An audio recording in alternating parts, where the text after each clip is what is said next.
उत्तराखंड में कोरोना संक्रमण का कहर जारी है। बुधवार को राज्य में संक्रमण के रिकॉर्ड 1061 मामले सामने आए। इसके साथ ही अब मरीजों की संख्या 27,000 पार कर गई है। स्वास्थ्य विभाग की ओर से जारी हेल्थ बुलेटिन के मुताबिक सबसे ज्यादा 265 मामले ऊधम सिंह नगर, 251 मामले देहरादून और 142 मामले हरिद्वार में सामने आए। वहीं अल्मोड़ा में 35, चमोली में 32, चंपावत में 51, नैनीताल में 36, पौड़ी में 68, पिथौरागढ़ में 27, रुद्रप्रयाग में 49, टिहरी में 82 और उत्तरकाशी में 23 संक्रमित मरीज मिले। मरीजों की संख्या 27,211 पहुंच चुकी है। सबसे ज्यादा परेशानी इस बात की है कि कोरोना मरीजों में तेजी आने से रिकवरी दर घट रही है और संक्रमण दर बढ़ रहा है। सैंपल जांच के आधार पर संक्रमण दर अब तक की सबसे ज्यादा 5.93% हो गई है, जबकि रिकवरी दर घटकर 67.11% पर आ गई है।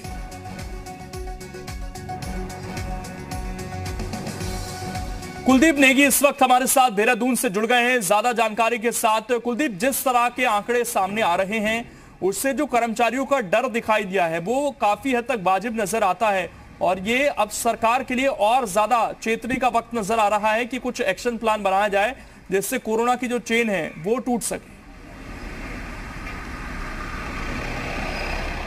लोकेंद्र, अब स्थिति बहुत ज्यादा चिंताजनक हो चुकी है। हालात ये हैं कि सचिवालय तक में जिस तरह की स्थितियां देखने को मिल रही हैं, लगातार कोरोना के केस सामने आ रहे हैं, तो ऐसे में कर्मचारियों में भी डर और भय का माहौल साफ तौर से देखने को मिल रहा है। हालात ये है कि सचिवालय में बाहरी लोगों की भी एंट्री बैन है और मीडिया कर्मियों की भी एंट्री बैन है। बहुत से ऐसे सरकारी दफ्तर हैं जिनमें कि बाहरी लोगों की एंट्री तक बैन कर दी गई है। जिस तेजी के साथ कोरोना संक्रमण फैलता चला जा रहा है, अब वो वाकई में बहुत बड़ी चिंता खड़ी कर रहा है, क्योंकि एक्टिव केस की संख्या अब दिन ब दिन बढ़ती चली जा रही है।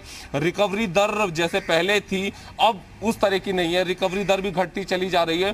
तो इस वक्त जो सिचुएशन है बहुत ज़्यादा क्रिटिकल सिचुएशन बनती चली जा रही है।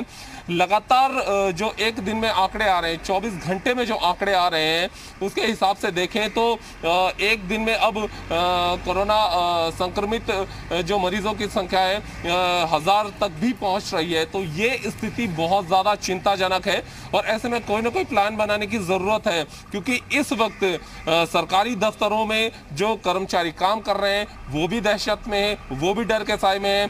सचिवालय तक में जिस तरीके से कोरोना संक्रमण के मामले सामने आए हैं, कुछ अनुभाग सील भी करने पड़े हैं। तो ऐसे में अब सबसे बड़ी मुसीबत खड़ी हो गई है, क्योंकि कर्मचारियों के दिलो दिमाग में कोरोना का डर घर कर गया है और ऐसे में वो काम किस तरीके से कर सकते हैं, क्योंकि जैसे लगातार आंकड़े बढ़ रहे हैं उनके अंदर का डर और ज़्यादा बढ़ता चला जा रहा है। जी लोकेंद्र। कुलदीप, पर टेस्टिंग की अगर बात करें तो लगातार ये कहा जाता है कि टेस्टिंग बढ़ाई जाएगी, तो उस पर सरकार अब क्या लक्ष्य लेकर चल रही है? केंद्र जो एक दिन में टेस्टिंग का लक्ष्य था वो 10,000 के आसपास किया गया था और 10,000 के लक्ष्य को पार भी कर रहे हैं। लेकिन जिस तरीके से टेस्टिंग की स्पीड बढ़ा दी गई है लोकेंद्र, जो ग्राफ है वो भी बढ़ता चला जा रहा है। यही वजह है कि 10,000 जब टेस्टिंग आ रहे हैं तो उनमें जो पॉजिटिव की संख्या है वो तकरीबन 10% से ज़्यादा की निकल रही है एक दिन में, अगर मैं बात करूं। और अब जो ग्राफ है वो लगातार तेजी के साथ बढ़ रहा है। खासतौर से जो 4 शहरों की बात करें, देहरादून, हरिद्वार, ऊधम सिंह नगर और नैनीताल जिले, ये जिले चारों ऐसे जिले जहां पर कि कोरोना संक्रमण बहुत तेजी के साथ फैल रहा है, लगातार मामले सामने आ रहे हैं। यहां तक कि पर्वतीय जिलों में भी अब कोरोना संक्रमण के केसेस दिन ब दिन बढ़ते चले जा रहे हैं। ये जो स्थिति है इस वक्त बहुत ज़्यादा चिंताजनक स्थिति है। यहाँ तक कि फिलहाल ये भी अब लोग कहते नज़र आ रहे हैं कि मौजूदा वक्त में जिस तरीके से कोरोना संक्रमण फैल रहा है, कहीं कम्युनिटी में ये पहुंचा तो बहुत ज़्यादा दिक्कत आगे हो सकती है। हालांकि अभी शासन की तरफ से ये क्लियर नहीं कहा गया कि कम्युनिटी में इन्फेक्शन है, लेकिन जो हालात दिख रहे हैं वो हालात चिंताजनक है और इसी ओर इशारा करते नजर आ रहे हैं। जी लोकेंद्र। इसके अलावा कुलदीप, जो कर्मचारी मांग कर रहे हैं कि एक हफ्ते कम से कम सचिवालय बंद किया जाए, उस पर क्या विचार चल रहा है सरकार का भी? देखिए, ये अनलॉक का दौर चल रहा है। अनलॉक के दौर में सभी चीजें खुल रही हैं, ओपन हो रही हैं। तो ऐसे में क्योंकि सरकारी दफ्तर भी खुले हैं, लाजमी है कि कर्मचारियों को डर सता रहा है। जिस तरीके से कोरोना संक्रमण के मामले वहां पर आ रहे हैं और बाहरी लोगों के प्रवेश को भी प्रतिबंधित वहां पर फिलहाल किया गया है कोरोना संक्रमण के मद्देनजर।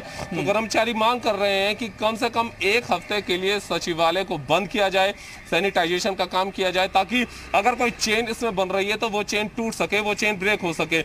लेकिन फिलहाल शासन स्तर पर इस पर विचार हो रहा है। अभी कह पाना बहुत मुश्किल है कि एक हफ्ते के लिए शासन ये कदम उठाएगा कि सचिवालय को बंद किया जाएगा, क्योंकि ये अनलॉक का दौर है।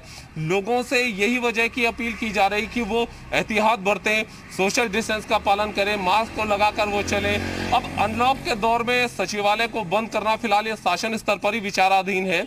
क्या इसमें निर्णय निकलता है ये तो फिलहाल देर शाम तक तस्वीर साफ हो पाएगी। लेकिन अभी तक जो मौजूदा स्थिति है, जिन अनुभागों में भी कोरोना संक्रमण के मामले सामने आ रहे हैं उन्हें जरूर सील किया जा रहा है, सैनिटाइजेशन का काम वहां पर चल रहा है। लेकिन अब बाजार खुल चुके हैं, बाजारों में भी भीड़ बढ़ रही है।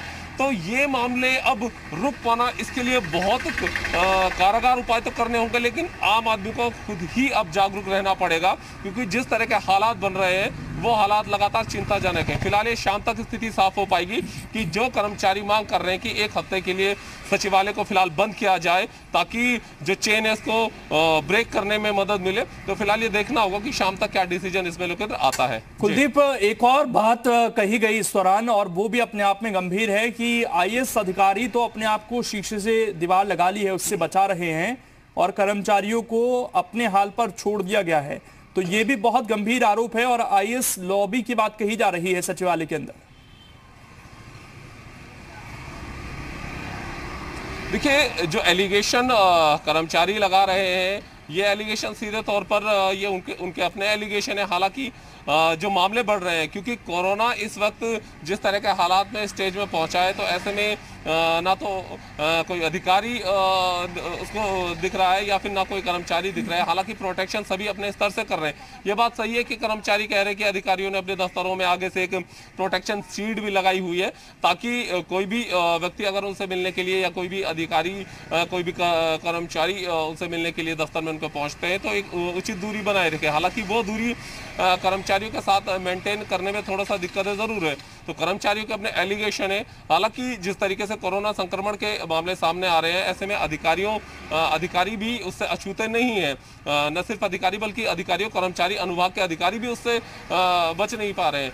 तो जिस तरीके से मामले लगातार बढ़ रहे हैं और संक्रमण की दर भी बढ़ती चली जा रही है, तो कर्मचारियों की चिंता अपने आप में लाजमी है कि उनको भी चिंता सता रही है, उनको भी डर सता रहा है। और ऐसे में सीधे तौर पर उनका गुस्सा इस तरीके से नजर आ रहा है कि अधिकारी खुद को तो बचा रहे हैं, लेकिन जो कर्मचारी हैं उनके बचाव के लिए कोई भी उपाय नहीं हो रहे हैं और उन्हें इस कदर छोड़ा जा रहा है।